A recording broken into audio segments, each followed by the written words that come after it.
in this country since its founding. Think about Thomas Jefferson's notes of the state of Virginia. I'm gonna come home. I'm trying to get there, right? Think about, he said, I tremble for this country because of the sin of slavery, right? He was afraid of what that meant, the divine punishment that would come for holding another human being in slavery. And he writes that particular formulation in the section on habit formation. Because he said, what happens to a child who witnesses the violence of slavery? Something is broken on the inside of such a child who experiences that. Something happens to their character, Jefferson suggests. But in that moment of fear, right, it drives policy. Think about, right, the fear of Abraham Lincoln in the second inaugural, supposedly the second founding. Think about the fear surrounding Black rage with the Black Panther Party. You know, that cover of the New Yorker where they had Obama dressed as a Muslim and Michelle Obama as Angela Davis. And they were bumping fists, and people were like, what does that mean? Did they bumped fists? Did the Black people just begin revolution?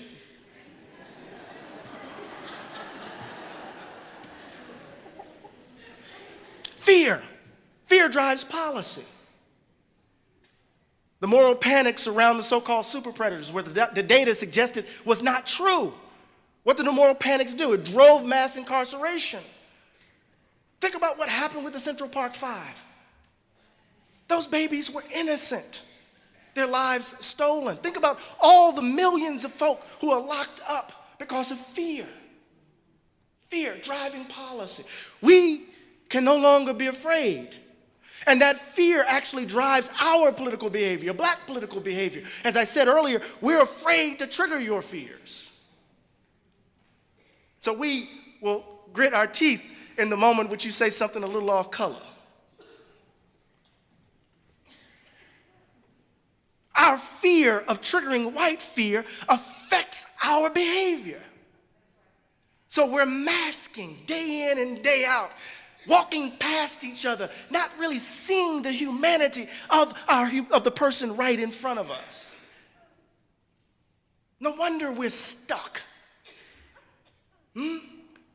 But Malcolm X said this, and I'm going to say this in front of you guys and make you mad. I don't care. We have to stop sweet talking.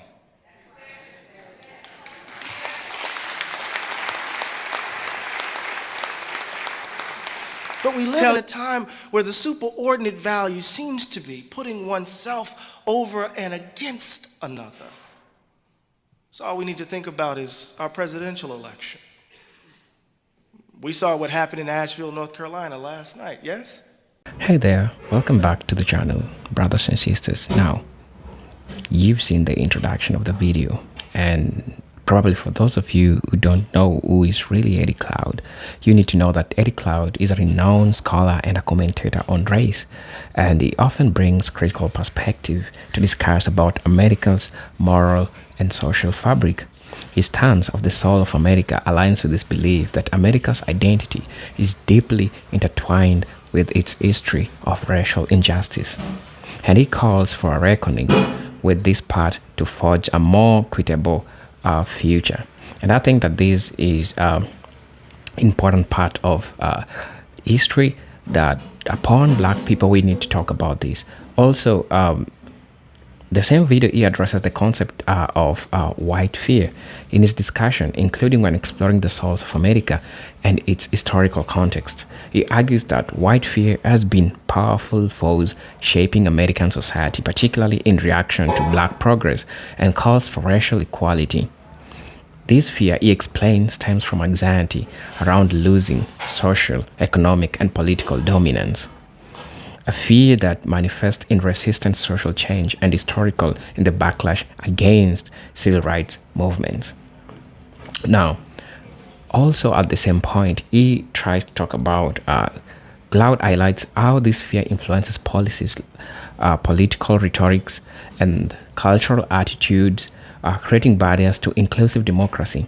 America aspires to be, Now, he encourages his audience to understand the roots of resistance to racial equality and how white fear plays a role in hindering America's moral progress. This perspective aligns with this view that America must confront these uncomfortable truths to redefine its soul authenticity. Buckle up for this presentation. This is your presenter, Ginger Stories, and we are going to listening to this page by Dr. Eddie Glaude. So important. Let's dive right into the video. I'll be back with my commentary. If you're watching this video for the first time, I'll most definitely ask you to subscribe to the channel, join my membership, and if you wish to buy me a coffee, if only you wish to buy me a coffee, you can check out my Cash App account on my bio. Until then, let's dive right into the video. I'll be back with my commentary as usually do. Folks throwing punches at each other, claiming that folks are bigots, that folks are ugly at the core, that they're going to take America back, make America great again, and doing so in the name of a kind of ugliness that I find deplorable. Oh, there's that word. But I want to take this back. I want to take it out of the easy target, at least for someone like myself, of Donald Trump. I want to think about this in the broader context of the United States. We live in a society where we can tell ourselves that we've turned an economic corner, that we have come out of the Great Recession. And when you look at black and brown communities in this country, when you turn your attention to those who are not, quote unquote, one of you, what do we see? We don't see a community that's come out of depression or come out of economic recession. We see a community struggling to make ends meet, right? I interviewed a young woman by the name of Christine Frazier. I write about this in the book. And Christine played by the rules, did everything right? Her husband died. She lost her job, and she couldn't make ends meet. She couldn't pay her house note. And the sheriff's office came in the middle of the night, 3 o'clock in the morning, and they unlocked the door, and they told her and her mother and her daughter and her grandson to get out, and they proceeded to empty the house of a lifetime worth of memories, to put all of it in the yard. She said, they came into my home like I was a drug dealer, but they knew that dogs were there. And she said they told her they didn't have any place for her to go. And they said to her, you have to figure out what you're going to do. But they knew dogs were there. So they called animal shelter. And she said the pain of losing the house was one thing. But they came with the place for my dog. We live in a country, right, where we can talk about turning a corner, but there are people right in our midst, right, who are struggling to make ends meet, people who are working hard, who are honest, who are trying to make ends meet, but we disremember, we think it's their fault. Right? So in the book, I talk about the Great Black Depression. I talk about the fact that black folk lost their homes, over 240,000 homes lost as a result of the collapse of the housing market. I talk about, the fact that over 38%, 40% of black children are growing up in poverty. I talk about the downward mobility as African Americans experience the loss of incomes, the inability to dream big dreams for their children because they can't make ends meet. And we live in a country, right, that says we've turned the corner. Right? But let me say this really quickly. Y'all all right? I don't know why you invited me here. I'm going to tell the truth. I'm going to tell the truth. In my mind, democracies require particular kinds of dispositions to work. But something has distorted and disfigured our national and individual character. Remember, I said there's a crisis of imagination. Imagination involves what? Not only just simply the fantastical and the creative, the imagination involves what? This ability, right, to see oneself, put oneself in the position of another. That has something to do with our characters. I want to say that something has distorted and disfigured who we take ourselves to be, and I call it the value gap. Now I'm about to get into the substance of it, taking my watch off, right?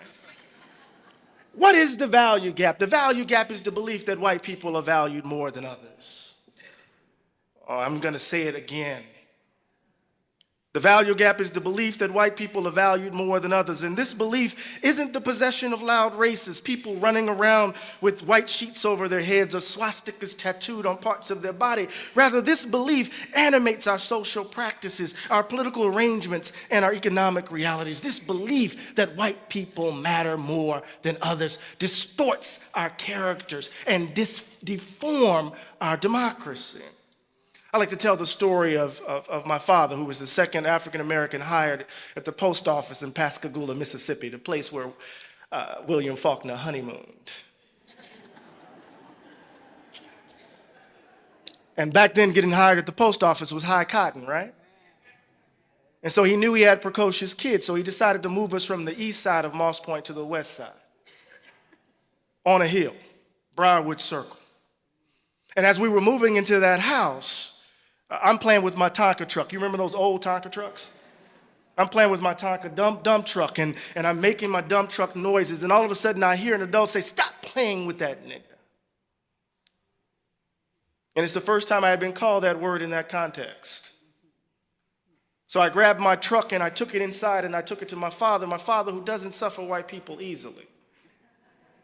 Right? Ran outside and he did whatever he did.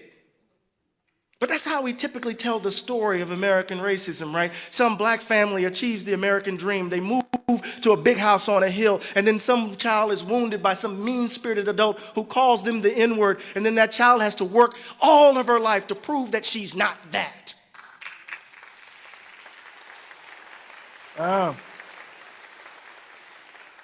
But that's too easy. It's too melodramatic. It's too all my children like. My mother's favorite soap opera. Because I already knew at the age of 8 and 9 years old that we were moving from the black side of town to the white side of town. I already knew because Rose Drive, where we used to live, because the pipes are bad, every time it rained, it flooded. I already knew because the sidewalks weren't paved like they were on the west side. The baseball diamond wasn't cut as regularly as it was on the other side. The houses were smaller. The schools weren't as financed. The town, that side of town was subject to layoffs by Ingalls, the shipyard, paper mill. I already knew in the very built environment that something said that those folk over there were less valued than those folk over here. We want to look for the bad racist. Right? The obvious racist, but we are making choices day in and day out, right, that sustain racial inequality in this country. My colleague Imani Perry calls it a cultural practice of inequality. Let me give you an example of what I mean. I believe the planet is actually getting warmer. All right, you feel me? It's hottest summer on record, hottest year on record.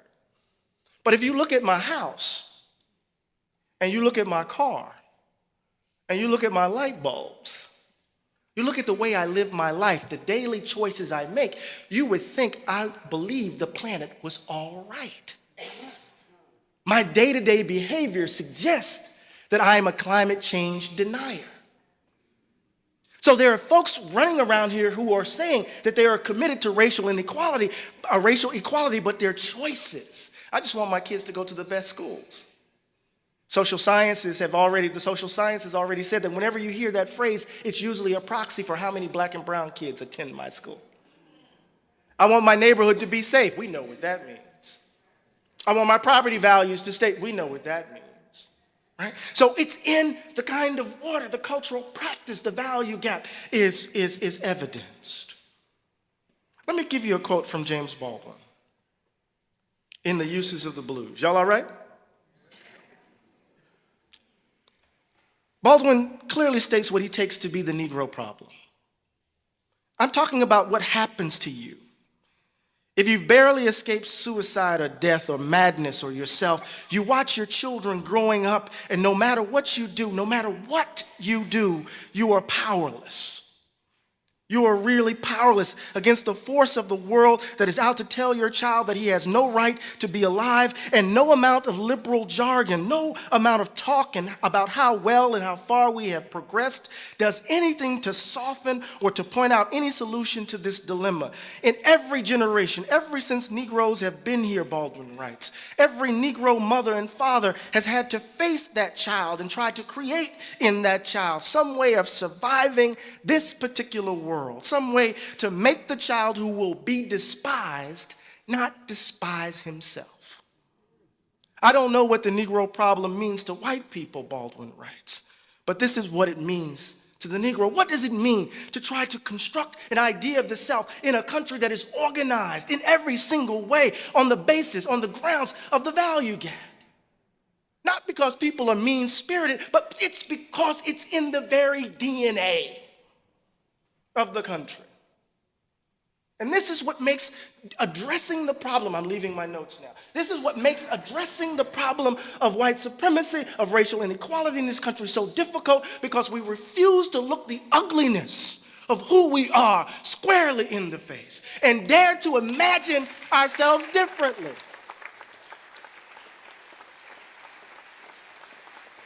This is hard work. This is hard. The value gap isn't sustained by loud racists. The value gap is sustained by all of us. All of us. You don't need white people for white supremacy to work. When I'm in New Jersey and I'm driving down Stuyvesant Avenue in Trenton, I hold a set of generalizations about the people who occupy that particular neighborhood. It's known as Little Iraq. I keep my head on a swivel. Right? There's a kind of particular fear that gets generalized, that is generalized to an entire population, that informs a set of assumptions about how I interact with them. And those generalizations have policy implications. We are socialized and habituated into believing, right, certain things about certain folks. Right? I write about this in the text. Nancy DeTomaso at Rutgers, a social scientist, she did a series of interviews of white working class folk in Ohio and in Tennessee and in Jersey, I believe. And she said she was interviewing these workers, and one worker said, I'm sorry, black people are just lazy. They just want a handout. You've heard this before. It's been informing public discourse since I can remember remembering. And they don't want to work hard for anything. And it turned out that his father was close friends with the union boss who hooked him up with a job. Another interviewer, right? I'm sorry to say, they're just lazy. They don't want to work. It turns out that not only his friend gave him the test that he needed to take for his job, gave him the answers to the test. And what Nancy's trying to suggest in this moment is, right, not that there is some, right, overt racism that's happening. People are just hooking up their friends and families, right? That it's what she calls opportunity hoarding, that racial inequality actually is perpetuated through social networks, right? And because we're so deeply a segregated society, our social networks are typically, 75% of our social networks are 100% homogeneous. So opportunities pass through certain networks that do not pass through others. Right? I'm just helping out my child. I'm not being racist. Right? I'm just helping out my neighbor. I'm not being racist. I said something jokingly to a friend the other night. I said, if we want to solve black-on-black crime in the United States, we just need to integrate neighborhoods. And they didn't quite get it. I said, some of you didn't get it either, right? Most crime takes place, right, because of proximity. White-on-white crime, 83% of crime that happens in white communities happens between white and unwhite people. 91% happens because our neighborhoods are segregated. If we all move together, then we'll just be criminal with each other. I don't know.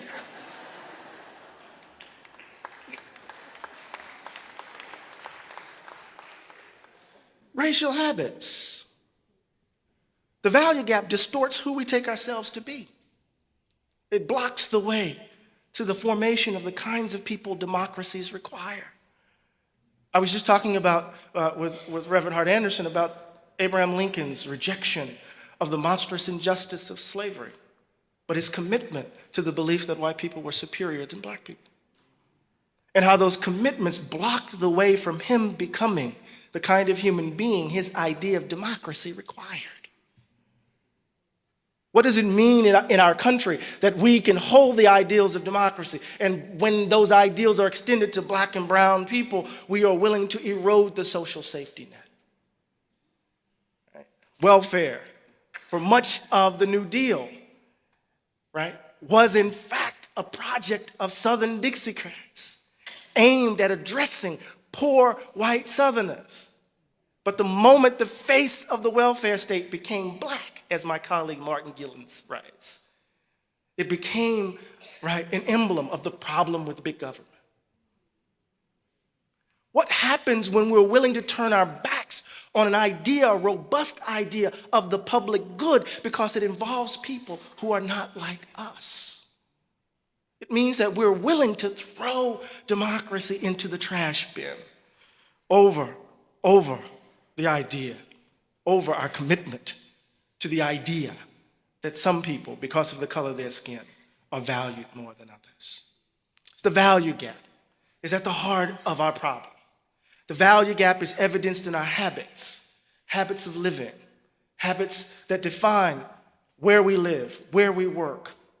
I can't begin to tell you how often I have to leave the particularity of my experience at the door in order to make white people comfortable. It's almost as if, as James Baldwin writes in Notes of a Native Son, we have to make ourselves blank in order to wash away your guilt. And so we dance this dance, America's racial theater. It's this dance so that you can't be called a racist and I can't trigger your fears. Huh? The worst thing that you can be called is a racist, even though everything that's coming out of your mouth, Donald Trump suggests otherwise. Right? We find ourselves in this dance, unwilling to confront the ugliness of who we are. Just think about this. The last piece of great legislation passed in the Great Society was the 1968 Fair Housing Act. I'm watching my time. 12 years later, Ronald Reagan is elected. 12 years later, there is the triumph of a political ideology designed to undo the Great Society and the New Deal. Did we fix the country in 12 years? 1965, the Voting Rights Act, right? By 1980, wholesale attack. We don't need to protect them anymore, right? Shelby, we don't need to do it. And what happens after the Shelby decision recently, right? We get a proliferation of attacks on voter registration, voter IDs, right? Think about it. At every turn, at every moment of progress in this country, we have seen a reassertion of the value gap. At the moment in which we give voice to the principles of liberty and equality, right, in the context of the American Revolution, what do we get in response? We reconcile those principles with racial slavery. John Adams, it is said to King George, "We will not be your Negroes." At the very moment in which he's giving voice to an idea of freedom, is predicated upon an intimate understanding of unfreedom, a reassertion of the value gap. In the moment of radical reconstruction, we offer, right, a vision of multiracial democracy. What do we get in response to radical reconstruction? We get convict leasing, right? Convict leasing. You wouldn't have the city of Birmingham without the labor, the forced labor of convicts, quote unquote. People arrested for what reason? Right? Slavery by another name, as Brother Blackman talked. And you get Jim Crow and a reassertion of the value gap. In the context, right, of the black freedom struggle of the mid-20th century, everyday ordinary people demanding dignity and standing. What do we get in response? We get the tax revolt in Northern California. And we get calls for law and order. Value gap. What do we get when we elect our first black president and we think we turned the corner? We get the vitriol of the Tea Party. And we get a wholesale attack, right, on the voting rights of black and brown peoples. At every turn, at every moment of progress, that progress is arrested by a reassertion of the value gap. We have to do the work, but we're afraid. We are afraid. Hello guys, welcome back to the channel. I hope you're fine wherever you are today. Now, Eddie Cloud Jr. analysis of white fear is central to his exploration of America's ongoing struggle with race and democracy.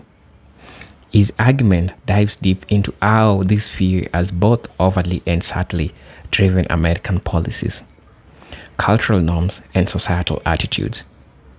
Now, first thing that he talks about that I want us to look into is understanding white fear as a historical force. Cloud argues that white fear is not a new phenomenon, but has historically driven many of Americans' policies and societal norms, from slavery to Jim Crow, and from civil rights movement to more recent reaction against calls for police reforms and racial injustice. White fear has often manifested in attempts to preserve social hierarchies. Now, for Cloud, this fear is rooted in the perception of black progress as a threat to white dominance. During Reconstruction, for example, after the Civil War, the idea that black Americans could hold political power and own land provoked a backlash that led to Jim Crow laws, designed to reassert racial hierarchies. White fear in this period was tied directly to fear of losing a previously unquestioned status as the dominant race in all social and political arenas. Now, secondly, my observation that he addresses white fear and the preservation of privilege. Now, Glaude points out that this fear isn't always expressed as overt racism. Often, it shows up in more subtle and systemic ways, like resistance to policy change or the perpetuation of law and order. Politics that disproportionately affect communities of color. White fear, he argues, that fuels resistance to policies that might redistribute power, resources, or privilege that challenge the status quo. Now, for example, in the era of desegregation, white fear drove resistance to integrated schools. Many white Americans believed that integrating schools would lead to the erosion of quality education for white students or diminish property values in predominantly white neighborhoods.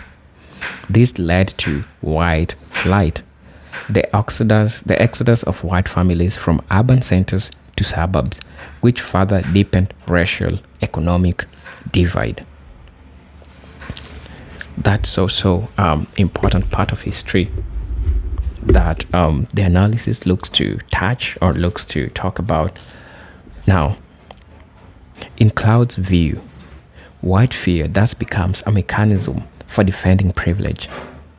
When policies or social shifts aim to create equality, white fear activates resistance, cloaked as protecting American values or upholding traditions.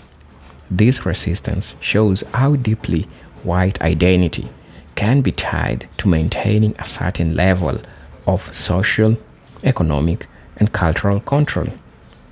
Now, white fear as a cultural narrative. Glaude also explores how cultural narrative around race reinforces fear. For decades, popular media and political rhetoric have painted a picture of black Americans as either threatening or underserving, which intensifies white fear by framing racial justice as a danger to social instability.